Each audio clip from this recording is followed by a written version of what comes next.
Bonde mana ege mente ekene kwa mu no bika bi na nenem simudo di adela onya na bika achom kuno na okwu na akaleze kwa mana ha na efele mbo wa nwa bụ onye kwue atakolo ya onye kwue atakolo ya mana bika achom kuno nene video Okongwu Dibia o fire towards Jpac unene cha biko kabana arụ subscribe na channel ayo no subscribe chu na bụ notification kuno enwe ike na enweta notification Bobble na until the video for this channel because in this video because Okongwu Dibia GQ we bia this time around towards ebe Jpac na biko no ndeba recording bia Jpac mechie go onu ebe mechipu onu so even na kofusia okay what are you talking mba ka even di ki na-ekwu na what do you think that you are yapping na onu mechie.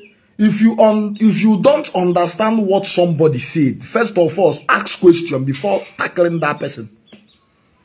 Bifi vuru vusobo nya, buru zo duo nya, nna kedi ifi na-ekwu. What do you mean? If you don't understand video mmadu me, dua tutu ofuma. Dua ese. Ifi we puta kobe anything du onu.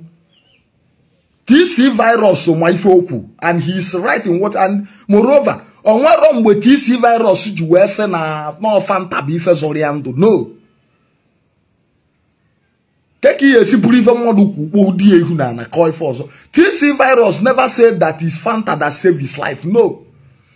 Fanta and 10K save his life. You should have asked, what do you mean by that? That Fanta and 10K save his life does not mean it's that bottle of Fanta and the 10K now you save his life. He was meaning another thing. Obolo mmadu kwu efi gotari ife mmadu kwu epute na cut off point. E na akotu Jpac, e na akotu mmadu si no ji Fanta.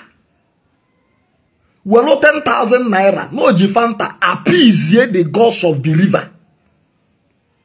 Oji Fanta where appease the gods of the river because Fanta is a symbol of light, symbol of peace. Or if a Fanta mean, or where appease the gods of the river. Wele go fen na mili says and the millijanu goluni for no jilo webia. Where well as 5,000 for the where twa jakesia mwazen on a million K for yaku. We will that one, Debenako, where be the go after Busona Fanta. So also Fanta Kinu or half and a live video me. Is it only Fanta that TC virus mentioned on the live video he did? What about all that thing he said? How he shared 5,000 naira to children that is in the water? Where you melo fasalaka. There is nothing like giving or that. Each waja bunyepo. Onwere ife de ka etu aja eche na etu aja bụ so mgbe epụrụ na main road go ka ife kwa na ibubu na ezigbo anga dị no ị ga-achụ nwa aja in so many ways ị ga-achụ nwa aja by igokọrọ ife jenye ndị models baby ị ga-achụ nwa aja by ikesi ndị n'ọnwa ọkọ ha many ways esi eme ka nkụ even chukwu anọ n'eluigwe onya akebe ekesi akekwa mmiri even God is God that save him nwere mgbe TC virus ji wee sị na Fanta zọrọ ya chukwu God save him because if not go, chukwu bụ onye kelo dati mmiri ke ife dị n'ime mmiri chukwu ke mmiri ose gị na ọ nwere ife wee were power nye mmiri. Why don't you Jpac go and order God to collect power from the water? Chukwu hapụrụ mmiri ike ma ife o ji wee hapụrụ mmiri ike. There are so many things chukwu hapụrụ ike mgbe ọ kesịrị ụwa. Sorry guys. Sorry. There are so many things chukwu hapụrụ power mgbe ọ kesịrị ụwa ọbụla sọ mmiri. Chukwu ma ife o ji wee hapụrụ fada ike. Unu nwa na-egbu onwe unu ka ngwa unu chukwu ekesikwana n'ife ọ ya eke nye anyị ife anyị eji na-enyere onwe anyị aka unu ka na-enye nsogbu. You people are just disturbing that man unnecessarily. Okay, see, ọ bụ na dati mmiri dị njọ why na chukwu akọmand hosi mmiri taa ebe ọ bụ na mmiri dị njọ. Ọ bụ na mama ewota dị njọ why na chukwu asolo mama ewota niile nwụsịsịa ka ị na-eyuzu kene nu brain anyị ọ na chukwu adị afụlọ distance hapụ ya ife chukwu ewe ha aka ya wepụ ye nwapụzi mmadụ ga-ewepụ ya. Jpac, before you talk you reason. And moreover, these boys saying if sorry abuno go Fanta, perform one ritual with that bottle of Fanta, so no Fanta zoyando. So again, we put on a live video. Go back, boy. Did you know the date that Fanta was produced? The Kobala and Fanta be Fakalo. No one like Fakalo. You see where Zotisi virus. Yes, you are saying the truth. When you kuru kunisi kokwendo ya gota. This virus just say now if and which is not that thing on maybe if sorry and when if they kaja. My brother, no kata tupu aja. Ono kata ifu ndo onwe ho ka o hafa ka efe ife aja ka obu. Ase na atu aja ibe amondo ibe amazia nde mu. Okay, ka nka olo ga akọ. Imolo na inwe ike iju nwa aja. A na-eji aja atupu nde bia igbu mmadu. Okwa my friend de call ma akọ ka esi we gbota nde hired assassin chi igbu. Ozugbo nde hired assassin na-eti isi egbuye yi si oginwa. Osia mba na ọma na ọnya ndị otu na ebe ajụbịa ka onye dị fọ osia no this man n'ezigbo mmadụ na ọnwụrụ ndị ọfụfa na ọma mgbe ọ na-ata afụ na dia village n'obi na ọ bụ onye Abakaliki mana ọ nọzi na dia village n'ugbo Anambra wee to na everyday na ọfụfa na ọ na-ekefe ife sometimes o butelu fa mmanya na this man abụ ka ezigbo mmadụ na ọ nwere aka onyinye na ọfụlụ obi oyi eji me this man ife ife ụka aja and good heart that man ma esi wee zụ ya ka ife ichedo ụbụ aja Jpac ka ife iche do bụ aja mba kedu ife iche bụ aja iche na ife niile a na-achụ n'ọnwụ na iche na ọ na-enyelụ mama ịwọta ife nọ na mama ịwọta yọrọ ya no ọga mmiri ebe ọ bụ na ije a na-enwe obodo enwe iche ọfịa nwere mmụọ nwunye each part of mmiri nwere ndị nwunye each part of country ọ bụ na ịnọ nwere ndị nwunye so for you and those people to be in peace settle them. Fa na olo onwe fa ime ife ichu ime nnabala onwe gị ife ụwa bụ enye ndị ebe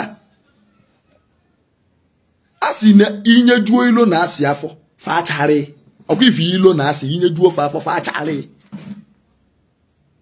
sometimes epụta ị na-ekwu okwu ya na-ekwu okwu ka onye Igbo bụ ị na-akọ out of point sọsọ ka i wee prizie ndị ịma ndị na-achọ iprizi ka wee bụ na ebu ka nwa Chukwu na ọsọsọ ofebe Chukwu if you are that kind righteous ngwa je mepe your own church na tọgatawa mkpụrụ obi.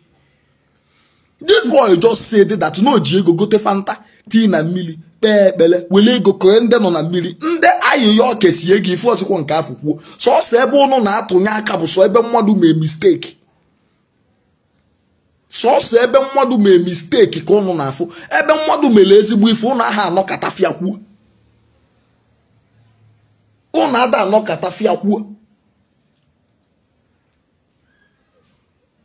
ndị nwa na-asị ka abound Nollywood na Asaba as you are lamenting ị na-asịsị bound Nollywood na Asaba ọ bụ na ọsị gbakọba alụ ndị content creators niile ma ịma ọ na-ekwesịghị ma gị nwa na-ekwu ife ekwesịghị ya kwuo na bound ya ma onweghị ka ngwa onwere ife ada eme alụ niile mebe na Nigeria how many government ka aba n'ugwu ọ ga ife na-eme and ife ya na-eme na oge nwa bụ mmadụ ka ọ dịrị dị na-echekwa onwe dị atala atata anytime mgbọsị ọbụla ị nwere ma na oge ihe eje na-erugbo.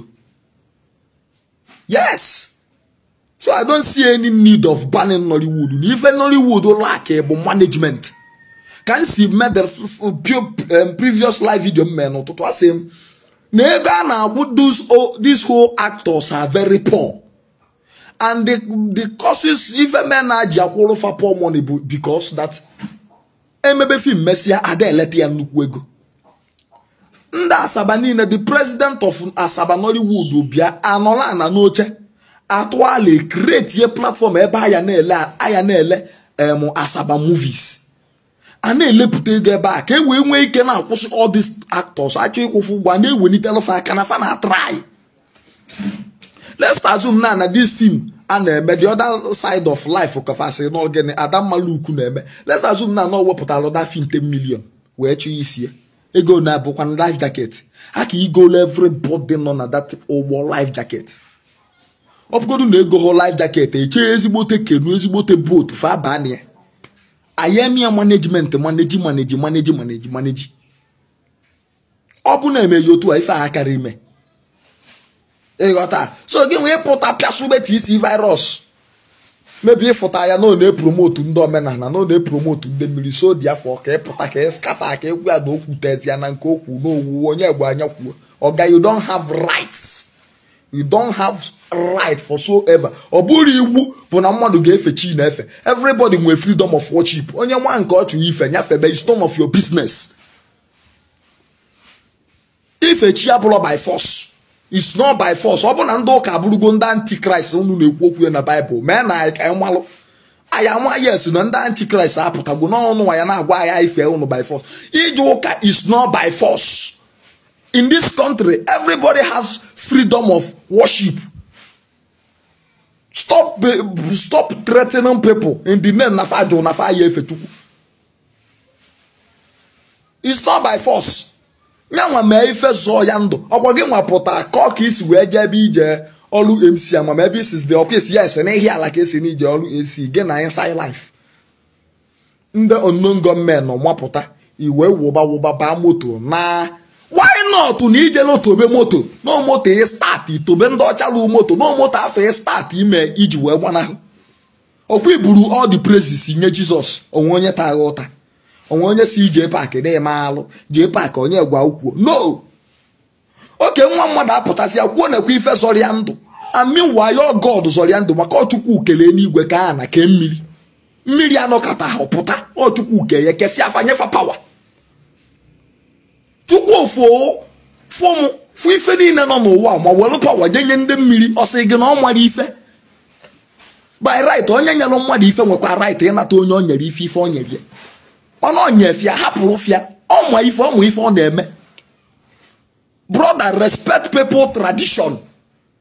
Livanija digo when one nna in short Livanija digo there before Nigeria. So who are you to show otherwise? Onye ka ebu na amakwam even eme Ndị Igbo these days o mbakwo mba nke anụ nwe so also Jpac, if you don't have content to do, go and sleep. Ya na kpuo ụra.